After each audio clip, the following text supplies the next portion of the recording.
Hello again and welcome to our next video in our series for International Women's Month and International Women's History Month specifically. I'm joined right now by the exceptional Amy Franko, who is the founder of Impact Group. Amy, thank you so much for joining me. Hey, Ashley, thank you so much. I'm excited to be here. Oh, this is going to be fun. So, starting out the same way we always do, tell us how you got into sales. So my very first job out of college was in sales, and it wasn't like I had specific goals to get into sales. It was an opportunity that presented itself. Getting myself right out of college. I went to school at the University of Dayton and got a job that put me in Columbus, Ohio, which is I had never been to Columbus, knew nothing about it, and thought, you know what? I'll spend, maybe a year or two here. I'll spend this, couple of years in this inside sales gig and, let's see where it goes. 23 years later and a lot of different career turns later, here I am. But my very first exposure to sales was an inside sales job in tech coming right out of college. And I couldn't have thought of a better place to start. So, what made it such a good place for you to start your career? Because we hear that a lot from people in sales and in other careers, that sales really is such a great place to have that first professional job. I feel like sales is kind of the ultimate design your own destiny type of role. I can think of no other role other than maybe my role as an entrepreneur, but no other role that you get to really design your own success. And there's just a lot of different ways that you can go in sales, but you get to design your success. The level of work and your performance determines how far you can go and the success that you can have. And I kind of stumbled into sales. Like I said, I got that first job out of college, kind of stumbled into sales and just discovered that I had loved it. And I would say that very first job, it opened up the doors in terms of just being able to see what the opportunity could be. I have people that I met in that first job that I am still friends with today. I was just talking to someone literally this morning before getting onto this conversation with you that I've known for 20 years because we were connected through my very first job. So you never know where that network's going to take you. That's so true. So, out of curiosity, what is your first memory, or do you have a memory of a specific experience where you thought, this is what I'm going to do for the rest of my life? This is the career for me. Oh, I think probably the one memory that I have is so just a little bit about me. I'm the oldest of five daughters, so I have four younger sisters, and there's like a 10-year age difference between me and my youngest sister. So that probably tells you a little bit about something about me right out of the gate. So my sisters would probably say I was bossy. I call it leadership. So when I think about myself growing up, I think I always had an idea in my head that was kind of ingrained in me. I would either build something or lead something. And I never knew what that was, but I think that was always part of my DNA. I played a lot of sports as a kid growing up. I'm an oldest sibling. I've always been very passionate about women in leadership, and I think that's since extended to women in sales. But that's probably like kind of my earliest ingrained memory as a kid, that I would start something or lead something. And you never know how that's going to unfold. And I've had a really interesting and rewarding career path that I've been able to kind of combine my two loves of being an entrepreneur and also being in sales. That's good. As an older sibling as well, who also has a younger sister who would say that she is bossy, and I called it leadership.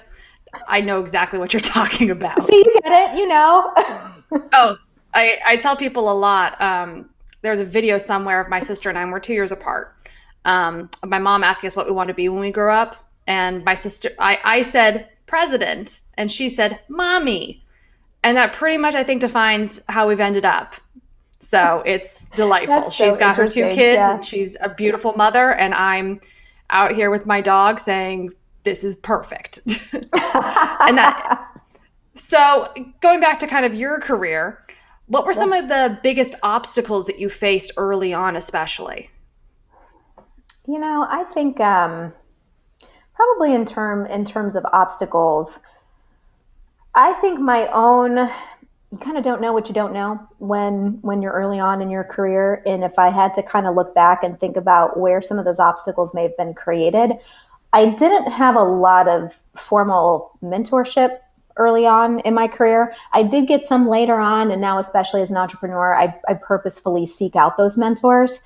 So that's probably something that if I had to do over, I known about the power of mentors, I think I would have sought that out a lot earlier in my career and probably could have made faster progress in that. I would also say that probably other maybe self-imposed obstacles, just some of the skills that I didn't have early on, like being able to negotiate for a salary, negotiating for what I wanted in a role, or negotiating for that next opportunity, that stretch opportunity. Those are probably some of the things in terms of skills, obstacles that I faced. Those are things that kind of come to mind for me right away. So let's start with mentorship. How do you explain the value of mentorship in terms of explaining to somebody who thinks, oh, well, I'm doing okay, maybe I don't really need, why should they seek out a mentor? The best of the best always have mentors, sponsors, coaches, whatever it is that you call it. And there is some difference between someone who is a mentor and a sponsor. But if you want to make progress in your career, really meaningful progress, you want to be the best of the best, you need a mentor. So if I had really realized that early on, I would have been more purposeful in seeking out someone to mentor me to the next step, or maybe someone to open a door to that next step for me. So if you are sitting there thinking that you don't need a mentor, I would encourage you to rethink it, because if you want to be the best of the best in your career and you want to get to whatever is next for you, you need people that have already paved a few spots in the pathway, or they've been there to help you be successful. Okay, so then the other side of this is, how do you find a mentor? Where do you start? How do you ask? Yeah. So there's probably a couple different ways to go about this. Some organizations have formal programs where they will match you with a mentor. But in order to, I am someone who likes to take control of my own destiny, if you haven't already figured that out about me. So I don't like to wait for other people to put me into a program or match me up to things. So I am always the person who's kind of seeking out what is it that I can do next. So if you're sitting there, you're in your sales career, you're looking for what's next, the first place I'm going to go is I'm going to look for a local sales leadership organization where I live. And it might be gender mixed. It might be men and women. It might be a women's sales group. But that's where I would start. Simple next step is to search for what's local to you. I'm someone who loves in-person type of opportunities. But if in-person isn't available to you, then there are certainly virtual communities as well to find that mentor or those peers that you can create accountability partnership with.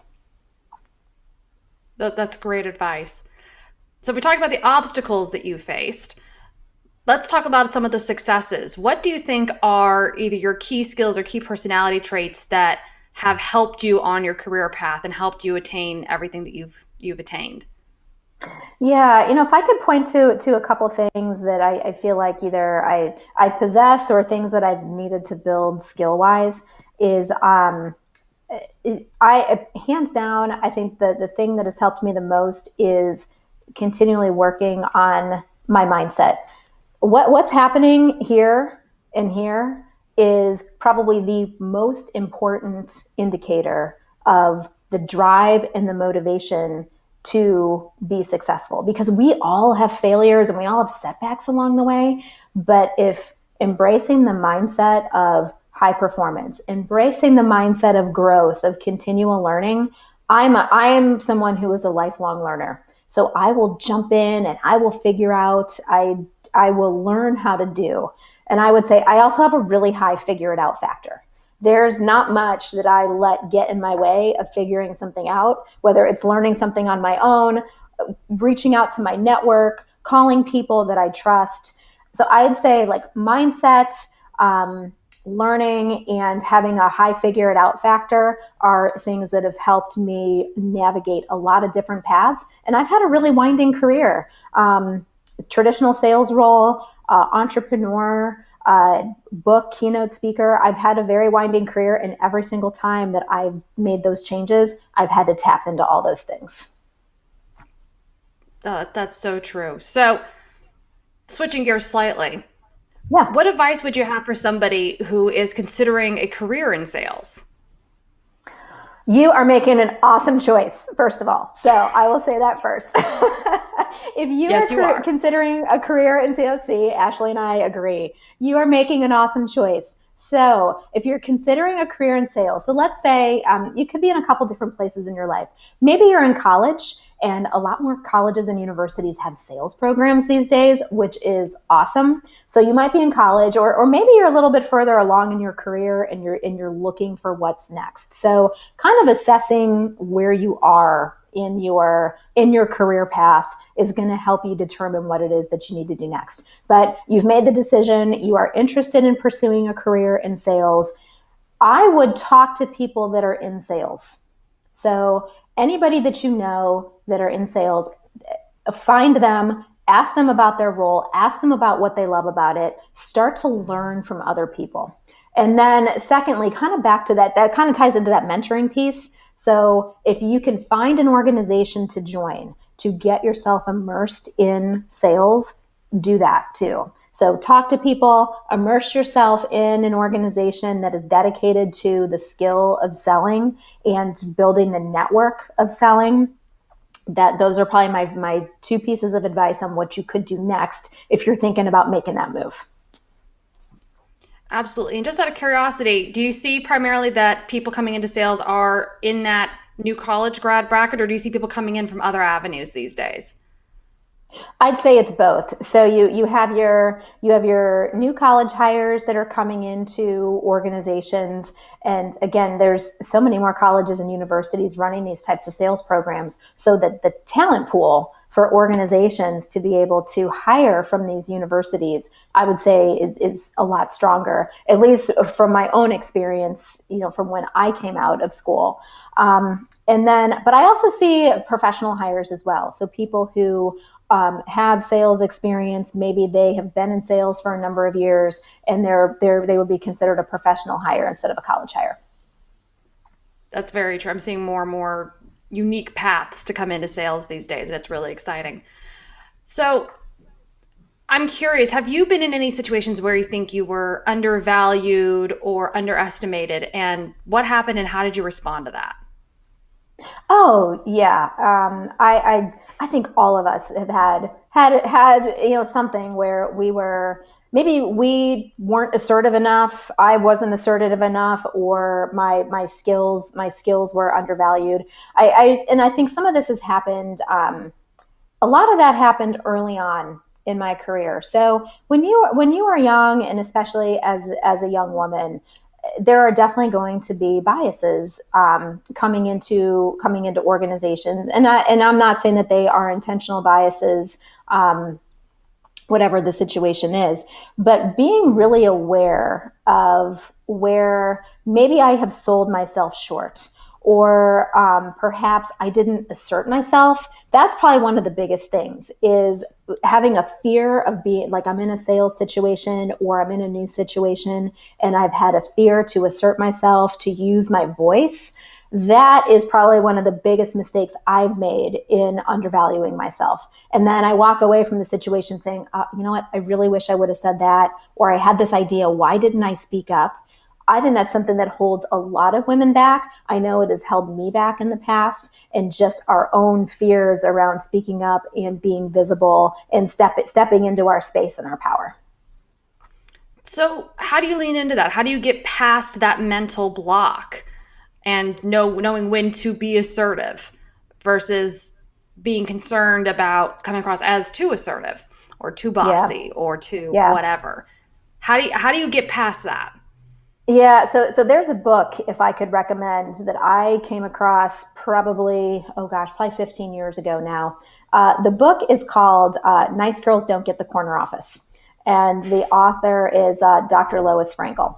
And it is purposefully a provocative title.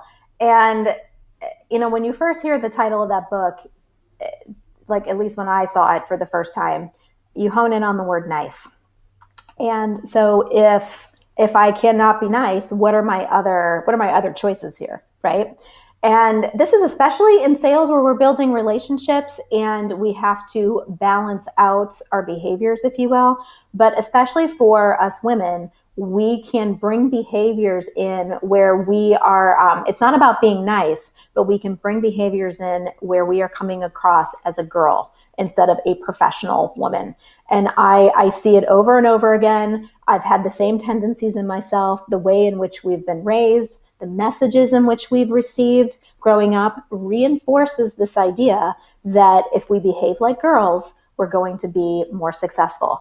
And that couldn't be further from the truth, especially as we get into these roles, sales leadership roles, where we have to earn our seat at the table, we have to use our voice, and we have to be confident in our voice.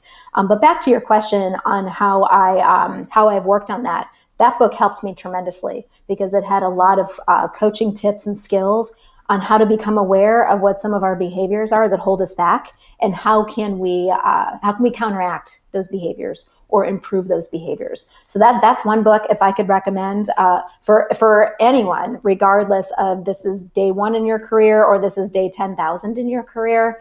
There's likely something that we are doing that's holding us back that we can benefit from a book like that. So that's one thing that comes directly to my mind. Yeah, and that sounds like something that would be helpful to anyone who feels like they're the odd man out on their sales team.